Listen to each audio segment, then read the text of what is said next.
আমরা আমাদের পরিকল্পনার মধ্যে একটা প্ল্যান নিয়েছি। আমরা ফ্রি আর ইলেক্টেড ইনশাল্লাহ আমরা সারা দেশে 20,000 কিলোমিটার খাল আমরা খনন করবো, তার মধ্যে শহর গ্রাম দুটোই হবে। 5 বছরে আমরা 50 কোটি গাছ লাগানোর পরিকল্পনা করেছি। আহা, কি অসাধারণ প্ল্যান!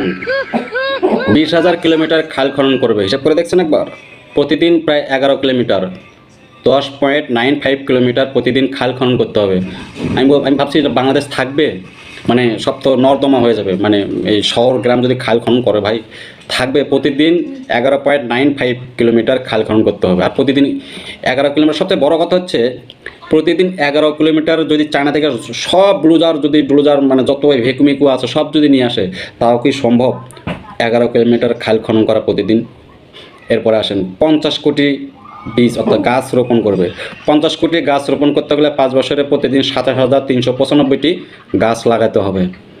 এখন এই কাজটা কে করবে? আর প্রতিদিন যদি এতটি গাছ লাগায়, বাংলাদেশে কি ল্যান্ড থাকবে? মানে কোনো ফাঁকা জায়গা থাকবে? সব তো অ্যামাজন জঙ্গলের পরিণত হয়ে যাবে। মানে বাংলাদেশটা কি এই অ্যামাজন জঙ্গল পরিণত করতে যাচ্ছে নাকি? এরকম কিছু একটা আমার তো তাই মনে হয়।